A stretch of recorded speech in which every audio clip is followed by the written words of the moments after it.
soki ebeti na kati ya mboka soki ozali na mpongi nde olamuki.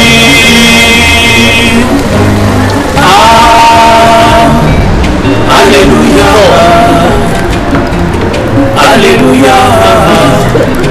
Lelo na komi moto mosusu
Salut, salut neveu. La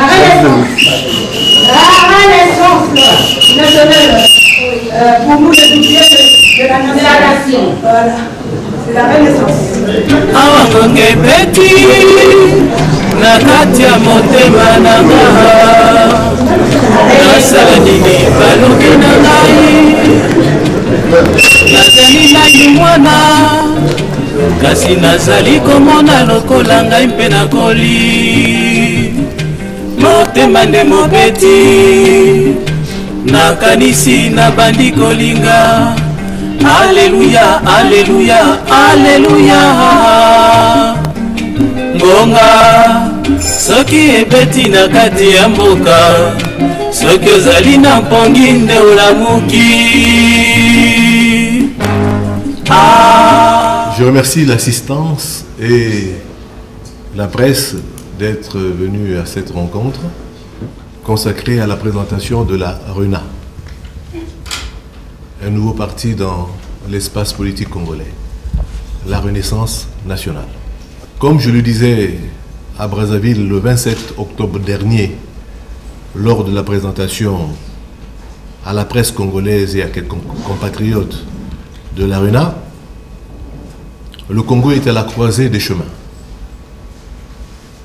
Celui du cinquantenaire, qu'on a fêté avec faste il y a quelques mois, et celui du 20e anniversaire de la conférence nationale qui aura lieu l'année prochaine. Il faut donc définitivement tourner la page des oppositions interpersonnelles qui ont marqué la vie politique de notre pays depuis 1960 pour instaurer une nouvelle ère politique où le compromis est la règle dans la gestion de la maison commune Congo. Il faut donc faire la politique autrement, fondée sur les valeurs d'ouverture, de compréhension, de passion des idées et d'humanisme. C'est à l'évidence une exigence forte et énorme. Aucun parti traditionnel de l'espace politique congolais ne s'est livré à une réflexion critique susceptible de le propulser sur le chemin du centenaire avec une nouvelle approche plus en accord avec l'environnement à la fois national et international. Ne trouvant donc plus ou pas ma place à l'intérieur de ces partis dits traditionnels, j'ai donc décidé de créer la RENA, parti de la Renaissance nationale, pour susciter une nouvelle dynamique politique fondée sur le débat citoyen. Avant de passer la parole à la salle pour un échange que j'espère fructueux, dépassionné, parce que je sais que la salle, une bonne partie de la salle attend mon point de vue sur une question qui nous occupe aujourd'hui, c'est la question des biens mal acquis. Cette question relève-t-elle de la sphère privée ou de la sphère publique? Par ma profession, j'en ai une depuis 36 ans, je ne suis donc pas un politique professionnel comme bon nombre de ceux qui hantent les sentiers politiques au Congo. Par ma profession donc, j'ai appris à mettre une distance entre mon émotion et le fait à traiter. J'ai essayé, même exerçant dans les médias d'État, de garder cette posture. En réalité, j'ai toujours pratiqué ce que je peux appeler un journalisme empathique, relayant la voix des sans-voix, avec comme référentiel d'écriture le Congo. C'est mon point de mire. Je dirais même en plus une écriture dichotomique. Qu'est-ce qui est bien pour le Congo? Qu'est-ce qui n'est pas bien pour le Congo? Je me suis toujours efforcé malgré tout à garder une attitude critique proche de la crinéine grecque. Pas une critique destructive, mais une critique qui pousse à l'excellence et au perfectionnement.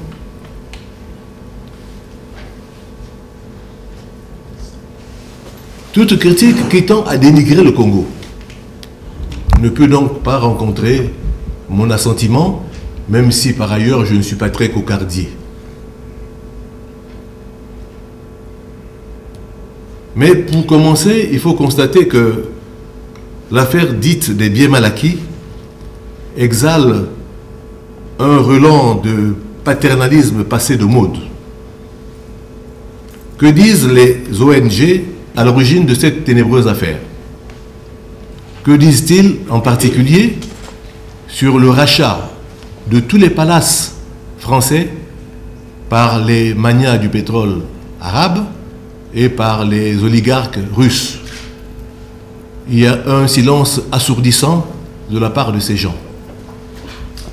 Donc il y a un parti pris subjectif au départ qui caractérise la démarche de ces organisations envers les 3 pays incriminés ou en cours d'incrimination.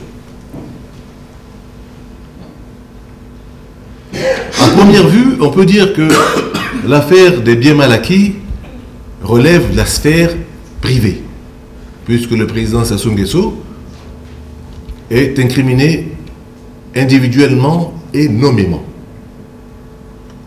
Mais par sa profession, par sa fonction de président de la République, d'un pays souverain, on passe, sinon on glisse directement de la sphère privée à la sphère publique. Je note en passant que d'autres citoyens congolais disposent ici en France de propriétés, de comptes de banque faramineux. Ils en jouissent en toute impunité sans qu'ils n'aient été jusque-là inquiétés. N'oublions pas que, en plus de cela, et c'est ce qui fait la différence, le président Sassou Nguesso jouit d'une immunité diplomatique qui aurait poussé la France à faire montre d'un entre-gens politique dans le traitement de ces différents dossiers relatifs à cette question des biens mal acquis. Mais avant de passer la parole au public pour un échange, je vais essayer de donner de façon formelle et forte la position de l'ARENA et ma position sur cette question. En réalité, la question des biens mal acquis n'intéresse que quelques organisations fantoches en mal d'occupation, à la traçabilité douteuse, qui en ont fait un fonds de commerce. Car il faut bien que leurs dirigeants vivent.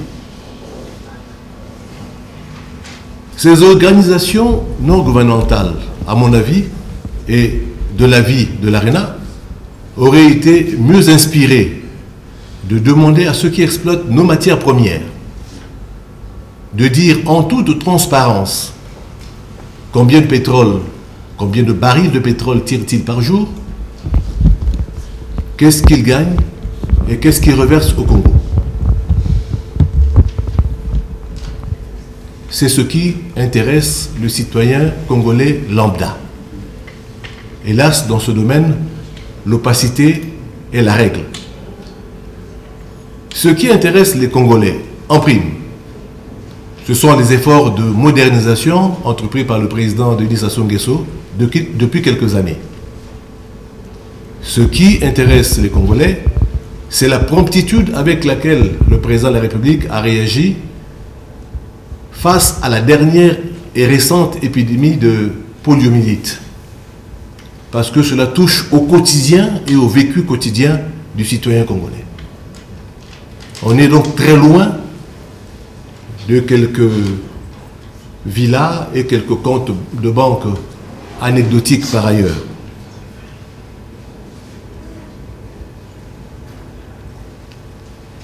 Comme je l'ai dit, ce sont les conditions d'exploitation de nos matières premières et la mauvaise répartition des produits de cette exploitation qui plombe le développement du pays. Alors, qu'on ne vienne pas nous distraire avec quelques villas et quelques comptes planqués ici ou là. Parfois, des citoyens congolais qui ne sont ni présidents ni ministres disposent davantage de biens. Hélas, certains de nos compatriotes, aveuglés par leur réflexe anti-Sassou, s'exonérant de la réflexion sur le Congo, approuvent, soutiennent et applaudissent les funestes entreprises de ces fameuses ONG, les confortant ainsi dans leur prétention à parler au nom des Congolais, pas assez adultes à leur avis pour s'occuper de leurs propres affaires. Seront-ils aptes enfin, ces compatriotes, un jour, à transcender l'étroitesse de leurs limites de vision politique au nom et dans l'intérêt du Congo? En tout cas, en ce qui me concerne, je l'espère. Depuis 50 ans, les pays francophones, dans leur ensemble, à quelques exceptions près, ont connu deux phases dans leur évolution. Une première de 1960 à 1990. Elle est marquée, cette période, par la politique de la canonnière. Lorsqu'un chef d'État déplaisait ou gênait, soit on le destituait, soit on l'assassinait. Cette période de l'histoire de l'Afrique, francophone en particulier, est caractérisée par une forte instabilité qui a fait dire à l'un de nos plus brillants éditorialistes africains, Paulin Joachim, à l'époque, il écrivait en 1965, parlant du Dahomey, son pays, aujourd'hui le Bénin, le pays dont il est question, c'est ma terre natale. Mais nul ne m'empêchera de le regarder comme une géométrie frappée d'épilepsie. En effet, le Dahomey, depuis son accession à l'indépendance, n'a jamais cessé de nous jouer le matin la comédie de la résurrection et le soir celle de la mise au tombeau. Son histoire est écrite en lettres de sang. Cette citation de Paulin Joachim, Mutatis mutandi, peut être transplantée à tous les autres pays africains qui ont vécu des dramatiques périodes d'instabilité. Et vous savez bien que l'instabilité est incompatible avec le développement. A posteriori, le miracle ivoirien s'explique par la stabilité que le président Houphouët-Boigny avait pu donné à la Côte d'Ivoire. Vous voyez ce qui se passe aujourd'hui. C'est l'anomie, c'est presque un État. Et là, nous risquons d'entrer dans une période turbulente de l'histoire de ce pays, aux grandes dames des Africains. Au Congo, pendant que le président Houphouët s'attelait à faire de son pays un vrai miracle, nous avons passé notre temps en révolution, en insurrection, en pronunciamento et autres phénomènes qui contribuent à plomber le développement. D'où toutes les difficultés que nous avons eues à construire le pays comme on l'aurait souhaité. Dans ce procès, vous l'imaginez bien, tout le monde a sa part de responsabilité. La deuxième phase d'évolution de l'Afrique commence avec la conférence La Bolle et les conférences nationales qui suivirent.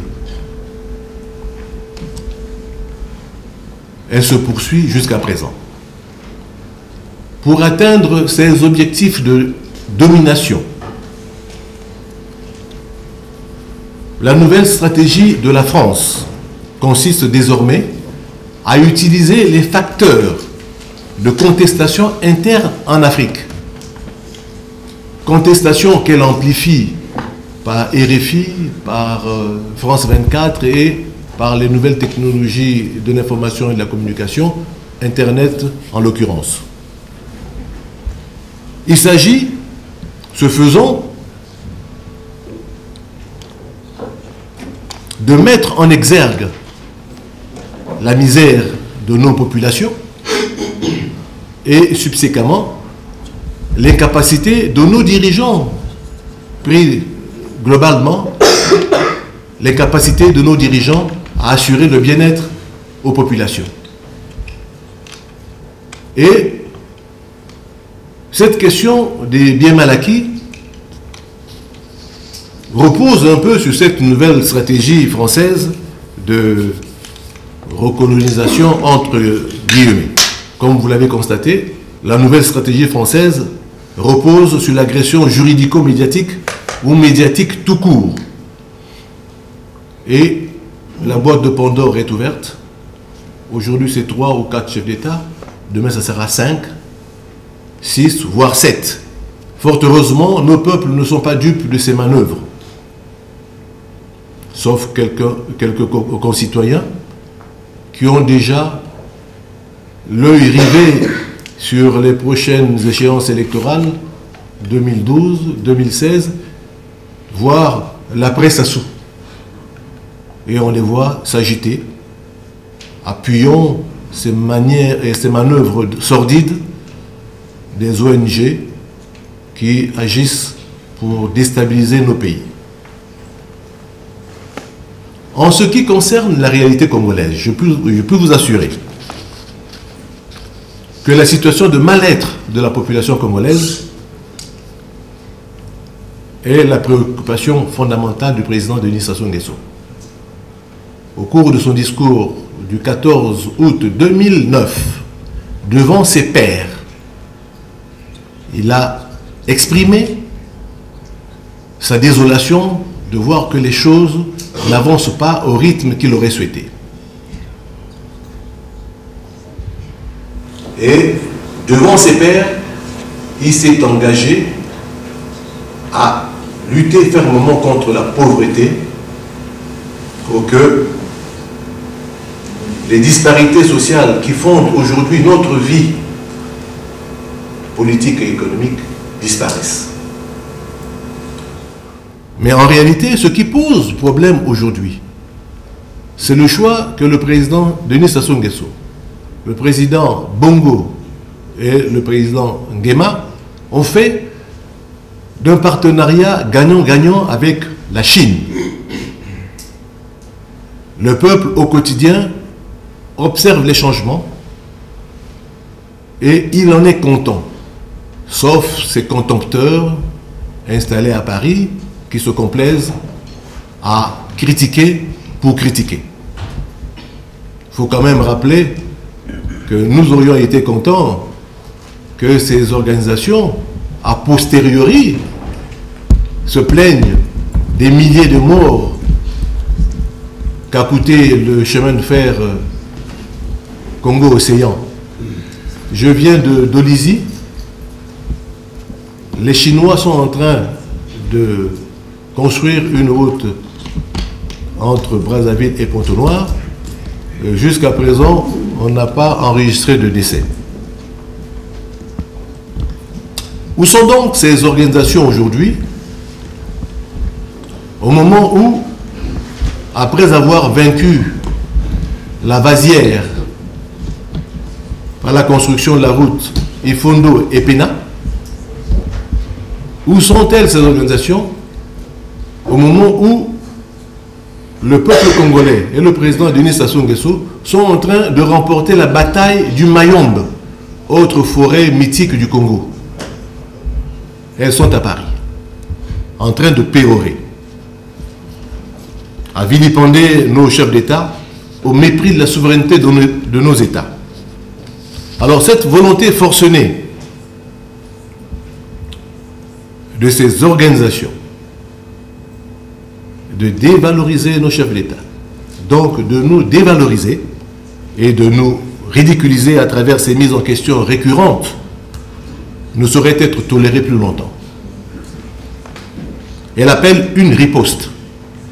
Et les mouvements de protestation observés depuis quelques semaines à Brazzaville n'en sont que les prémices. Nous avions eu beau jeu, il y a quelques mois encore, de critiquer la mauvaise gestion des pays occidentaux après la crise des subprimes. Mais aucun journal africain, aucune radio africaine, aucune télévision africaine ne s'est permis une telle outrecuidance. D'autant que les thérapeutiques mises en œuvre par les États occidentaux étaient en porte-à-faux les injonctions de la Banque mondiale et du FMI en 1980, au début des années 80, quand ces deux institutions nous incitaient à brader notre économie déjà fortement anémiée. On s'aperçoit après coup que ces médications étaient fondamentalement erronées.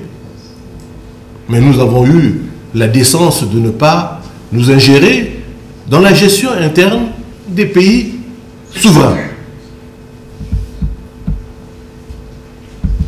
C'est pourquoi il faut postuler aujourd'hui pour une nouvelle ère de relations avec les pays occidentaux d'une manière générale et de la France en particulier. Une relation adulte dans laquelle on cesse de nous infantiliser. Et pour cela, il serait intéressant que les chefs d'État réunis au sein de l'Union africaine projettent une réunion au cours de laquelle cette question sera abordée pour que nos États adoptent une position commune face à ces agressions qui deviennent insupportables. Voilà ce que je voulais dire en mon nom personnel et au nom de l'ARENA sur la question des biens mal acquis.